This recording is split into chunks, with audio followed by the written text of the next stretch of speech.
Let's play some hockey tonight. Energetic, passionate, and savvy.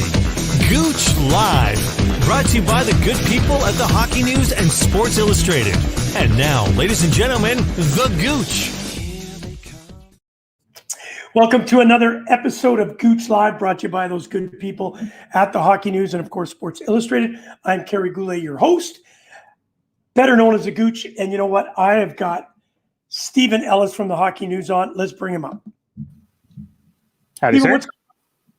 It's been, been fun. Stanley Cup final, of course, was busy. It was nice to get out to Montreal. My first Cup final I ever got to go see, and but I'll say I like sleeping on my own bed a little bit more. And I can tell you, my apartment is not as warm as the hotel I had, but it's nice. Hey, listen. Obviously, being in Montreal, did you just get back? Because you probably spent a couple extra days. I was there till Tuesday, and the plan was if it went to Game 6, we would have gone back today, actually. Yeah, well, it's a disappointment it didn't, but the series ended up as everybody thought it would. That Montreal, I said Montreal in 6, but I think that was more on my heart than my head. I really enjoyed it, even though it was 4-1. I really enjoyed it. I thought Montreal had a great showing. I think they could have won Game 2, as you know. Game 3, I don't think they had much chance. Obviously, Game 4, as Kucherov would say, they won the Stanley Cup. And then again, Game 5 was pretty entertaining. I think the power play let them down, but Tampa Bay was the better team.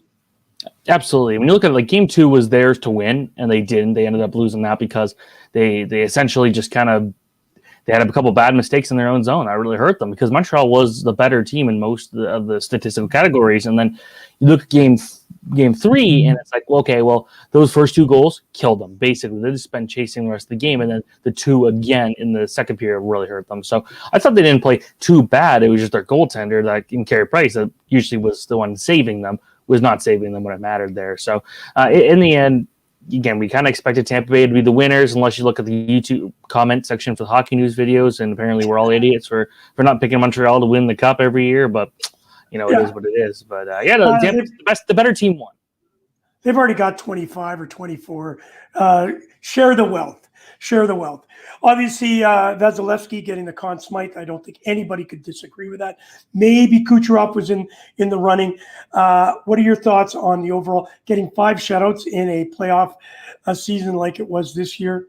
Amazing what he's done. And he certainly outplayed Carey Price in the final. So you mentioned 5 shutouts, and he had won in each of the games when Tampa Bay closed out a series, and then he also had 4 shutouts directly after a loss. That is a guy who knew how to play hockey at the right time. That's such an important thing. And whenever they needed him to be amazing, he was amazing. And I know a lot of the conversation will be about, look at his giant chest protector. The NHL approved the chest protector. It met all the requirements. There was a lot of reasons why it maybe looked a little bigger than Carey Price, but there's also different ways in how they move and how they use their size to their advantage in the play. So it's not exactly a fair comparison. Carey Price likes to be as flexible and movable as possible. That's why it looks smaller. And he does have a smaller chest protector, from my understanding, but there's nothing illegal what Vasilevsky did. But anyways, Vasilevsky just played some of the best hockey we've seen him play. He's one of the best goalies of this generation, going against one of the other best goalies this generation. So that was a really fun matchup to see where, the goaltending hurt both teams at some points, but in the end, the goaltending was outstanding in Game 5, and Andre Vasilevsky had the edge there. We were so lucky to have Steven Ellis from the Hockey News talking about the Montreal Tampa Bay. We'll talk a little bit about drafts and expansion drafts, of course, the entry draft in a few minutes. I want to stay on it. Obviously, I would be remiss but not asking you the Kucherov comment. Not only coming up without a shirt, having a beer, obviously being a little bit tipsy, and then making the statement he did. First, tell me, are you concerned at all of the presentation? It was a press conference. It wasn't him sitting in his in his stall in the dressing room. It was, he knew he had to be there, coming up without a shirt. Thoughts? I thought it was hilarious. That was one of the funniest press conferences I've been a part of, and I have no problems with it. I know a lot of Canadiens fans will say, he was being cocky, rude about the other team. That's kind of what you see in sports.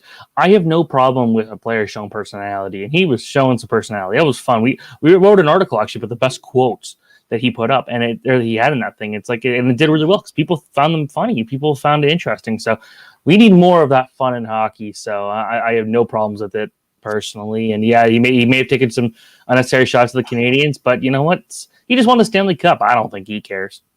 Yeah, of course he doesn't care, but I care because I love the game, and I found it a little bit disrespectful. I know, Jordan, you're younger, of course, yourself, Stephen, you guys find that we need more personality. I just want to ask you this question then, because put it in perspective.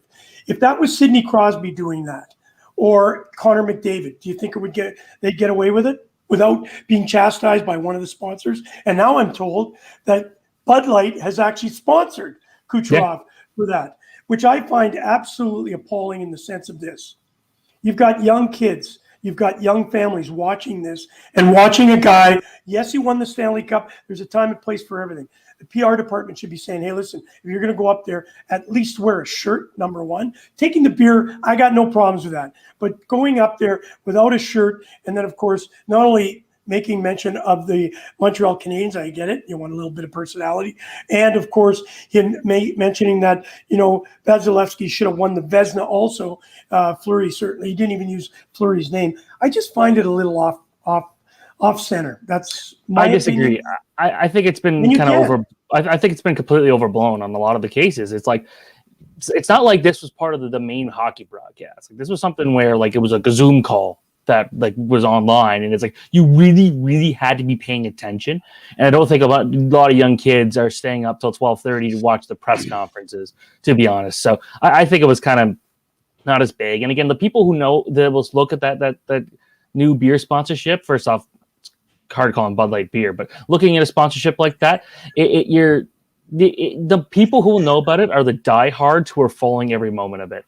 Not the families who are just casual fans, not the young kids who, like, young kids are not going to care or know about that. So I have no issues with it. Again, that personality, like, the NHL is drop dead boring in terms of what we see from the players. I'm glad we saw some personality there. So I'm not too worried about it. And again, like, if Crosby did it and McDavid, I know people would be mad just because that's what people do, but I would hope people be rational, say, yeah, good, like, they're excited, they're celebrating. The fact that they're doing a press conference right after they just had, like, one of the greatest moments of their lives, like, that is so that the reporters can get something. But to me, it's like, if as a player, I wouldn't want to be there. I want to be celebrating with my team, not answering a couple questions. So they're having a good time. It doesn't bother me. Like, it affects what I do, and I say it doesn't bother me. You took the words right out of Jordan's mouth. He's reminding me of that. We can agree to disagree. I completely disagree with both of your thoughts. I just think, yes, you need a personality, but there's a timing and there's a PR department that should at least control some of it and let that be in the dressing room where you're talking about, I've won championships, and I know that my sponsors would want me to go and handle a little bit differently. That's all I'm saying. Okay, let's move on from that. Let's move to the fact that you saw Shea Weber, who was distraught. You could see that it really hurt. And I just found it encouraging that he went over, or the team went over and kind of gave him a hug, just to pick him up and that sort of stuff. And then, of course, their press conference was complete class. They actually said how well Tampa Bay played. Kucherov didn't mention that in his press conference. But I thought that was really, really well done. They lost, and they weren't bitter. They knew that they were beaten by a better team. Yeah, exactly. And for the players on the Canadiens, obviously, a lot of people say, like, oh, like, you guys did better than you expected. Well, that's true. You're still playing for the Stanley Cup, and these guys are still disappointed they didn't get a chance to win the Stanley Cup. So I totally understand the emotion there and the sadness, because at his age, like, he might never have another shot again. Let's not expect the Montreal Canadiens to make the final next year, for being realistic here. So that was his last real chance. And of course, his Olympic opportunities are kind of drying up there too. So there's a lot of situations where a guy like, for him, and for a lot of these players on this team, Corey Perry, even Philip Deneau, guys like that, like, there won't be many opportunities like this. If the Canadiens are going to be competitive, it's still going to be on a consistent basis. We're still a few years, I think, away from that. Well, we get these young guys to continue to really develop. So they know what this means, and if they come up short, like, you never know what you're going to get. Watching Corey Perry's press conference this morning, you could tell this was a guy who was upset. No, and that might have been his last shot. And he won the cup once, but you don't just play to win one cup. You want to win as many as you possibly can, and that's why the Habs need to sign Patrick Maroon next year. Yep. Exactly. His value went up tremendously. And listen, Corey Perry did say he really loved the experience in Montreal, and if he's looking at possibly coming back, I want to say hello to Sebastian Forte, One Hockey, an incredible organization. And I love this one. Robert, thank you for joining us. Interesting perspective, opposite sides, but Gouche and Steven Ellis, depending on the side that you take, both are 100% right. I love it. Both being just me, not you. No, you and Jordan is what he's actually saying. Talk to us a little bit about that then. Tampa Bay won 2 in a row, deservedly. I'm a hockey fan first. I would have loved to see Montreal. It's just a fairy tale. First and foremost, we will remember this. Montreal will still be remembered for this magical run. We generally don't remember who was second, but I think we'll certainly have stories about this. But we hear the word now being thrown around, dynasty. Does Tampa Bay deserve a tagline right now of dynasty? Have they earned that? Well, a lot of people will say no because they haven't done what the Islanders or the Oilers or the Habs have done in the past. But being able to win multiple Stanley Cups in the Cap era, we already know how hard that is. Pittsburgh was the only other team to do it. So for Tampa Bay to do it, and then they got a legitimate shot at the third one.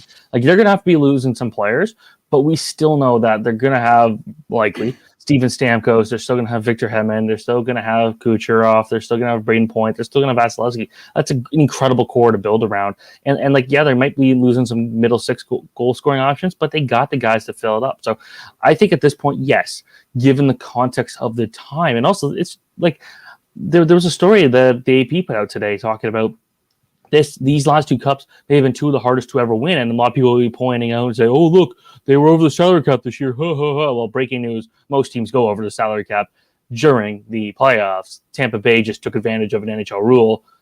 Fully blame the NHL. Do not blame Tampa for it. But anyways, Tampa Bay could have probably sat Kucherov for the entire playoffs and still probably won the Stanley Cup. Like, that's how good of a team they are. But and last year they did it without Stamkos. Again, this team knows what they're doing. But the having to win 2 cups in a pandemic is very tough. There's a lot of extra challenges that no other team has had to face to win the cup, and to be able to do so the way they did, it's incredible. Look, let's not forget, they did sit Kucherov for the entire year, but that is still one of the best players in the entire NHL that had to sit out. Like, could Pittsburgh do as well if they sat Crosby out for the entire year? McDavid for the Oilers, Carey Price for the Montreal Canadiens? No, none of those teams would be the same. The Tampa Bay's got so much going for them, so I think that they're pretty close at this point to be considered a dynasty, given how hard it is to win in the salary cap era, where part of the reason why you win the Stanley Cup at this point is because you spend to the cap. Yep, no question, and full marks to them. Do you think there's a third cup coming? A lot of people are talking about that, but I'm truly believing that, as you mentioned, they've got a great core, but so does when you look at Colorado, you look at Las Vegas. They've learned through these playoffs, they're going to have to go out and make changes. Of course, I'm going to say my Winnipeg Jets. I'm sure they're a lot farther away, but Las Vegas is not going to let this go. They are going to look at what they got beat by a team a lot of people said they shouldn't have got beat by, so they will try to make changes. I think with the parity of this league, it's tough. And that's why winning 2 back-to-back is tremendous. To try and win 3, I think that's almost impossible. Yet, if anybody could do it, Tampa Bay could. We got to wait till the free agency opens up to really figure out what this Tampa Bay team is going to look like. But Colorado obviously is going to be really good. Vegas, I have a little less hope for. This is a team that, if they stick with their 2 goalies, Marc-Andre Fleury just came off of the best season of his career, but he'll be 37. Like, this is a guy we do have to start worrying about here in terms of when is he going to start to fall off. And Robin Lehner, while good, wasn't necessarily spectacular this year. And obviously there were some scoring flaws with this team where when it mattered, they could not put pucks in the net. And they shouldn't have played as long as they did against a team like Minnesota in the first round. So there's definitely some concerns there, but Colorado's looking so good. And this was a good learning experience for them this year, losing. I think that they're going to be ready to bounce back. But Tampa Bay, there's not many players in this team that they can lose and be in true danger. That's just how deep this group is. So I think if I'm picking right now, it's Tampa. Don't forget Tim Thomas. He went quite long in his career. I also want to ask you the question then, when we look at the teams and what's going to go on, obviously the expansion draft is going to do something. And of course, breaking news out of Leafland, a really important signing. Travis Dermott signs for 2 years, I think at $3 million, breaking news, but the expansion draft is going to happen. He may get picked in that. What are your thoughts on this expansion draft, and how good will Seattle Kraken be with what we've been hearing, what may be available to this team? Well, I'll say this. From my understanding, Travis McDermott was not given any assurance that he wouldn't get picked. But at the same time, if you're a Leafs fan, I will say this. They gave up Dave Haxtell, the assistant coach, to become the coach of Seattle. For that to happen, I have to imagine, and David Alter from the Hockey News was the guy who really kind of brought that line of thinking to me. Toronto's probably got a guy that is like, that's who you're picking. Do not pick anyone else. And Seattle's going to be like, okay, let's do it. And my theory there is Alex Kerfoot, but Travis Dermott's another good option there. In terms of Seattle, I think the best possible move is to do the complete opposite of Vegas. Suck. Just go out there and just play terrible. Don't pick pick a team that's full of RFAs, but make it so it's a young group that you're focusing on the future. Vegas built a team that in the end, you could tell they were not going to be, it didn't look like they were going to be a star team, but they would at least be able to battle it out and grind it out. And if things worked out, they would do well. And obviously it did. But most of what really made that team competitive in the meantime, or since, have been the acquisitions of Pacioretty and Stone and Ravalainen and guys like that who've really become an important piece of this team. For Seattle, I think you go out of the shadow. You don't try to follow what Vegas just did. But then what you do is you're focusing on the 2022 and 2023 draft. You're loading up on that as much as possible. Maybe you go out there and you pick a really solid player and then you trade him immediately. And then no longer you don't have a star no matter what. Or no longer. The 2022 and 2023 drafts are so worth being bad for that you will want those guys. If you go out there and get let's say go get Shane Wright 2022 and get Connor Bedard the year after, that would be kind of like picking like Edmonton getting like McDavid and Draisaitl, but in reality the good comparisons are McDavid and Crosby. And if you have two of those guys that good ready to go on your team, you're going to be set for the future. If that's the case, Seattle needs to have a draft. Like if they don't have a strong draft and they purposely go for something like that, they need to be getting their marketing team to really make it clear to the season ticket holders, be in it for the long run, because that's what we're doing here. We're going to be competitive in a few years, but we're going to be able to make the most of it. The drafts are going to be so worth going for this year. You're not going to get a star guy this year in the 2021 draft. You are in 2022 and 2023 if you pick early. If you like a guy going fourth overall in 2023 or 2022 is a guy that most likely would be challenging for number one this year. Like that's how good the top end talent are in those two drafts. So I think Seattle needs to take the slow and patient route because it will pay off. Well, management can understand that, but maybe the fan base won't, because they saw how well Las Vegas Golden Knights did. So everybody's just putting this high expectation, and that's the next question I got. On July the 17th, teams must put in their protected list. Out of all the teams, is there one or two big surprises you think are going to be unprotected that Seattle may pick up? Oh, that's a good question. I don't know. The thing about this one is because there's so many players that are unsigned right now that we're still trying to kind of figure out what that is going to look like. The one that would have been interesting, and I kind of wish, like obviously a lot of talk about like no Vegas. It would have been interesting to see if they were involved. The one that would be interesting to see was what does Montreal give up? They got something where they went out there and traded for Jake Allen because he's an important backup piece. But could he be the number one guy in Seattle next year and really do a Marc-Andre Fleury style revival? Maybe that would be a good one. Carolina, this is one where their contract situations could be interesting. They got to sign Svechnikov, Nedeljkovic, Jake Bean, guys like that, Warren Fogle, but they also have UFAs and Dougie Hamilton, Peter Mrazek. Right. How do they go out there and tackle this? So Carolina would be an interesting one. But the thing is, I don't know if we're going to see a ton of surprising guys made available. Obviously, Vancouver would love to get rid of so many of their terrible pieces of contracts they have out there. But yeah, there's I don't know. It doesn't seem like a year where we're going to see, like, obviously the teams to watch will be the competitive teams. How will Colorado move on if they lose a key piece there? How will there's a lot of teams that are just are interesting, but in terms of like one to really watch, I still think it's too early to tell. Hey, can I ask you this? Jordan and I were talking about it. We made up a mock draft on the 18th. We're going to present it, or I think it's on the 17th. We're going to present it just to see how good we are in picking. He brought up the name Kemper. Obviously, Aiden Hill and Arizona, you can only protect one of them. Where do you think they go with that pick? Because, Kemper was unbelievable, obviously, in the World Hockey Championships, and he's a very, very good goaltender. That's legitimately a tough one because when you look at Arizona, they Kemper. To say he was great at the World Championship would be, I think, a bit of a stretch because he was part of the reason they were losing games at the beginning of the tournament, but he did turn it around. In that case, it is interesting because his contract is interesting because he got one more year, $4.5 million, and they're going to have to hit the cap or the floor somehow in Seattle. So he would be somewhere you definitely want to bring in. At the same time, like Antti Raanta, they could keep him around, and if that's my personal opinion is they do sign Antti Raanta and then you expose him because Ranta's still good, and obviously he's had some health issues where he hasn't been able to play a lot, but if you make him the guy who's available, you can keep a guy like Kemper. And Aiden Hill, obviously restricted free agents, so they don't actually have to deal with that right now. But in a sense, that's the one where the situation is going to be interesting. But if you have the 3 goalies signed, I think you do go out there and put Raanta up there because, Aiden Hill is an okay goalie. I'm not convinced he's that special of a goalie. He's 25, and he's kind of had some so-so years in pro hockey. So I'm not really convinced about him. I think if you're wanting to be competitive next year, and Arizona's going to have a new coach, they're going to want to try to be good for him. If you have Darcy Kemper and Antti Raanta, I think that gives you your best shot of winning. But at the same time, just based off Arizona's roster, I feel like that's the team where no matter what goalie they put up, I think Seattle's going to go for one of the goalies there. Hey, tell me about this, Stephen. What about the thought of them obviously taking Chris Driedger? They don't have to take him because he's a free agent and can sign there. Had a great year. He's one of those goaltenders that has a big upside.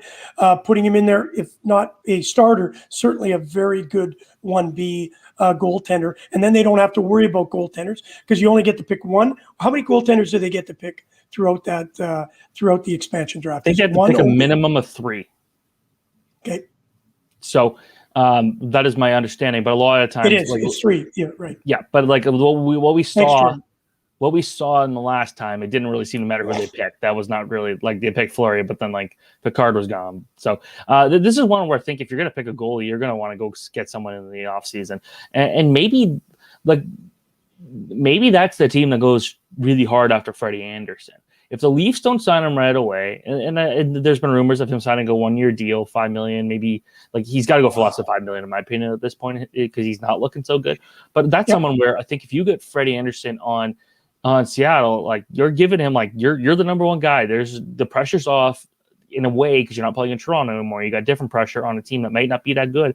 Go improve yourself, and I think he'd be a really good target there. But obviously, he is an unrestricted free agent.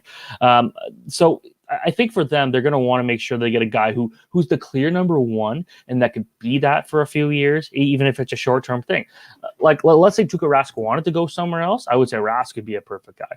Maybe Mrazek's the guy. But those guys are all free agents to keep an eye on. So the goalie situation will be kind of interesting to see what they do. Well, yeah, you got Mrazek, Driedger, Anderson, Halleck, Rask, free agent goalies. That's going to be a lot of fun. I do question though if Driedger is compared to those other guys, if he's a good option as a number one. I think Driedger will make his money and be more valuable somewhere as a 1B more than. That's what I thought. Yeah, I agree with that. Hey, listen, let's change gears here a little bit. Let's go to the defense. I was reading here that the Kraken are looking maybe at Dan Gianardo out of Calgary. Do you think that's a possibility there? He's older, but he certainly could be a captain right off the bat. Yeah, Mark Giordano is definitely the guy that I think it will be the guy that gets picked there. He's kind of just in all the mock drafts. It's there's Calgary. Yeah, he's a captain, but at this point in his career, his contract, and his age, I think, that's the guy you do go out there and get. And he could be the captain day one. It would be crazy to not see him in a Flames uniform, but that's one where I think that would be a good fit for Seattle, and Calgary can play with a bit of their cap space because, the story is now that Tkachuk wants out. And, of course, there's this Gaudreau. What does he want to do? So they're going to give them that extra space to do something. would be maybe in their best interest. So I do think that would probably be the guy. If I'm picking a Calgary player, that's the one who I would choose. Hey, listen, any chance Matthew Tkachuk, there's rumors out there, obviously soft rumors, Toronto? No. Okay. All right. If he's going anywhere in Ontario or in Canada and it's not Ottawa, I don't think it'd be Ottawa. I do truly think maybe Montreal. Wow. They could use a guy like him. Hey, listen, last name, of course, Jordan throws all these names out. I'm not as close as to the ground as you guys are, and that's why we come to you, Steven. That's why I've got Jordan able to pick these things up with OK Google. Nolan Akari from the Florida Panthers. Seems like a very interesting player. Which player? Noel Akari. Say that right? Yeah, Noel Acciari, yeah. Acciari, I'm sorry. Hey, all these Italian names, I can't get it. Or he may be Portuguese for all I know. This is a guy that a couple years ago there was a lot of thinking like, this guy might actually turn out to be something pretty cool. Like, I thought he looked good in the playoffs in 2019 with Boston. Didn't get a ton of points, but he was effective. He's kind of like, I think it was 2 years ago he had 20 goals, and he's a good goal scorer. But then it's like in Florida, he was just playing a really good role. He's a guy. I'll just say that he's kind of just nothing too special out there. I think if you really want to go and hurt Florida, go take one of their defense. That's my thought. All right, July 21st, the Seattle Kraken have to make some decisions. That's the expansion draft. July 23rd, 24th is the NHL Entry Draft. We won't talk about that too much other than the fact who's number 1 and 2 to you. I just want to hear 2 names. Number 2 overall, who do you think is going to go and where? I'm going with William Eklund out of Sweden. Okay, who's number 1? He would not be my number 1, but the most realistic number 1, 0-1 power defense. I think Buffalo's got a good pick in him if they get him. I know it's a small sample size, but he was very, very good in the World Hockey Championships. Watching him, I think you mentioned his name to me too, and I said, "Wow, he could be number 1." And you did say that. Be cautious, Gooch. Obviously the NHL and the World Hockey Championships are completely different. Well, say that. I still think the guy is, when we're looking at this draft 10 years from now, and he's already won 2 Vezina trophies, we're going to be talking about Jesper Wallstedt being the best player from this draft. That is my opinion, the Swedish goaltender. I think he's going to be an absolute star. He's built like Carey Price. He's so calm in the net, so relaxed. He really moves well post to post. I think he'll be the best player from this draft. All right, I'm 62. 10 years from now, I'll make me 72. Had some concussions, could have some memory loss. Jordan, make sure you write that one down, and we'll take a peek. Final part, of course. Okay, final part is free agency. Obviously, that begins July the 28th. Any top 2, anything that you think is going to go and where they go? Well, Dougie Hamilton, that's the one that's pretty interesting. The one place a lot of people are wondering, is he number 1 guy in Seattle? I think that he'll be the one to watch. The other guy that I'm really looking, he's not exactly a star, but Peter Mrazek. Is he a number 1 somewhere? Because Carolina could still use him as a 1A, 1B. But that's one where it's interesting, where under the right system, I think he'll be good. The problem is his health has not been that good the last couple of years. So those are 2 guys I'm keeping an eye on, obviously both in the Carolina Hurricane system. What are the numbers on Mrazek? What does he cost in a year? Well, I think it's right now it's like around $3 million. He's not that expensive. So why wouldn't I know you talked about Anderson. I don't believe Anderson is a number 1. I don't believe Campbell's a number 1. I think it's a good 1B there. It's my opinion. Why would they not go out after a kid like that? Like Mrazek, yes, he's had a couple of health issues, but man, he is solid when he's playing. Well, I think it'd be in Carolina's best interest to keep him, and that be just because he's. When he's playing well, he's a very good goaltender, but he's going to be probably getting a price increase, which Carolina really can't deal with if they're trying to get Dougie Hamilton signed. But when it comes to the Toronto Maple Leafs, I think it'd be a solid fit. I just don't know if he's the right fit necessarily. Right. The one guy I would honestly, Toronto probably should look at, bring back Jonathan Bernier. Like the guy, he did so much in Detroit. I think he's a better goalie now than he was when he was in Toronto. I would say maybe that's not a terrible idea to look at. But that's the thing. It's like I don't know if there's another goalie in this year's free agent class that could really challenge for number 1. They would have to make a trade somewhere else, and that's kind of the problem. You know what? Maybe if Vegas really wants to move a player, maybe they trade Fleury to the Leafs. I don't know. There's a couple situations would make sense. I don't think Chris Jeter's the right answer there. As good as he is, you get 2 goalies that wouldn't have a lot of experience being number ones. That would concern me a bit, but there's a lot of options for Toronto. Of course, a lot of people would love to see Tuukka Rask go there. Not going to happen, but you never know. I couldn't see that one for sure. If Philip Grubauer doesn't go to Colorado, if that all falls apart, that's one interesting guy to watch. Very, very interesting. Hey, listen, I can't thank you enough. Steven Ellis, always there for us. We'll be talking to you next week as we get closer, obviously, to the expansion draft, obviously with the entry draft, and, of course, free agency. Looking forward to some of your predictions, see if any of them are right. And I guarantee you they'll be 90% will be right. Ladies and gentlemen, Steven Ellis from the Hockey News. Thank you so much, Gooch. Thanks, buddy. Hey, another great episode of Gooch Live. I got to thank Jordan in the background for taking care of all of the great producing. And I just want to say it's been brought to you by the good people of the Hockey News and Sports Illustrated. And we tomorrow will have the roundtable. It's going to be Gooch Live, talking with Taylor, and the Rosen Report. It'll be a roundtable. It'll be the last one as far as the roundtables go. We'll be doing something throughout the Saturday, but we'll be announcing our new schedule for the summer. So don't miss it. You're going to want to hear the three of us go at it. Who's got the best show? Gooch Live, the Rosen Report, or Talking with Taylor? I want to thank you all for joining with us, and we look forward to seeing you tomorrow at 4:00 p.m. You've been listening to Gooch Live with your host, Kerry Goulet, better known as The Gooch, brought to you by the Hockey News and Sports Illustrated.